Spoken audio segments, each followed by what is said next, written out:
porque esse assunto educando para o céu, ele traz uma série de dificuldades, né? A primeira grande dificuldade desse tema é a gente ajustar a linguagem e adequar a compreensão daquilo que é a educação. A educação no nosso país, ao longo das últimas décadas, ela vem sofrendo ataques frontais, né? Ataques frontais de pessoas mal intencionadas, ataques frontais de patronos da educação que absolutamente não têm ideia do que é a educação humana, né? E fala aqui, em concreto, do senhor Paulo Freire, tá? Então, verdade. Então, o que acontece, né? Quando a gente fala de educação formal do colégio, né, a gente já sabe que a coisa não anda bem, né? Os nossos estudantes, eles tiram sistematicamente os últimos lugares nas avaliações internacionais, né? Os nossos garotinhos perdem para menininhos, né, magrinhos, com fome, de países da África, que não têm acesso a pizza, não têm acesso a coxinha, não têm acesso, né? Então, veja, na educação formal de colégio, a gente sabe que a educação não anda muito bem. Qualquer pessoa que acompanhe esse tema de modo um pouco mais próximo, sabe, inclusive, que os nossos universitários... Estou falando novidade para ninguém, todo mundo sabe disso, né? Sabe que os nossos universitários, eles têm algo que não é uma figura de linguagem, né? Eu sou psiquiatra e existem testes que você avalia a fluência em leitura e escrita. E eu recebo uma série de universitários no meu consultório que absolutamente não conseguem decodificar aquilo que eles estão lendo. Dito de outro modo, eles até conseguem ler, né, assento reservado para convidados, né? É claro que isso aqui é muito simples, né, uma sentença muito curta, mas quando essa sentença ela é um pouco mais longa, esses universitários eles não conseguem saber do que se trata. Isso chama-se analfabetismo funcional. Vocês já sabem, né? Então, quando a gente está falando de educação formal, ninguém tem dúvida de que a coisa não vai bem, né? A gente sabe, né, que existe uma lacuna na formação intelectual, na formação humana, na formação afetiva da nossa geração. Quando a gente desloca um pouco esse assunto, e esse foi o pedido da mesa, né, que eu falasse sobre educação para o céu, a gente começa a imaginar que, bem, o Ítalo não vai falar de educação formal, né, de educação intelectual, da educação escolar ou universitária. Ele vai falar de um outro tipo de educação, né, que é uma educação que aponta para a finalidade do ser humano, que aponta para a finalidade da pessoa enquanto pessoa.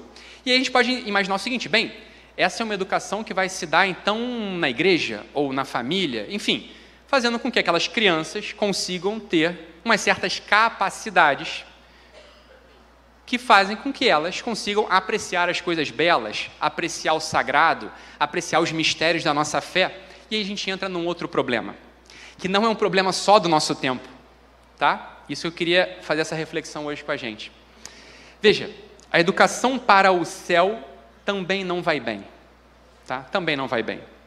No nosso tempo, um pouco porque aquela educação que se dá bebe, né, aquela educação que se dá nesses ambientes religiosos, bebe das tecnologias educacionais, por exemplo, do senhor Paulo Freire. E é claro que a coisa não vai bem por uma imitação diabólica.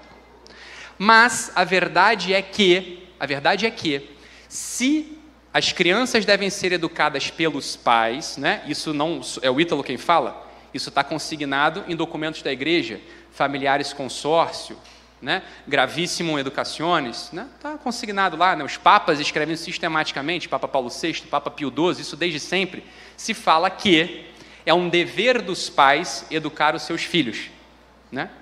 Agora vamos fazer uma pergunta aqui, eu vou provocar vocês e espero que ninguém, né, fique muito bravo, ninguém se ofenda muito com o que eu vou falar, mas a verdade é a seguinte, quantos santos, veja, por que eu estou falando de santo? Porque o santo é o modelo da educação, né? Bem, a que tende o ser humano?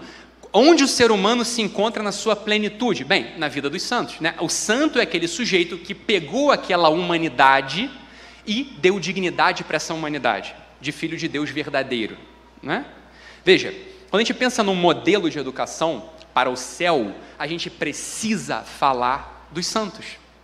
E aqui que está a grande maldade da nossa conversa. Porque se a gente está dizendo o seguinte, quem educa essas crianças, no limite, não deve ser o Estado, não deve ser o colégio, não deve ser nem a paróquia. São as famílias, em primeiro lugar, que têm que educar essas crianças. E aqui vai a primeira maldade da nossa conversa. Quantos santos casados vocês conhecem? Vamos lá, pode falar. São casados? Santos casados. Santa Zélia e São Luís.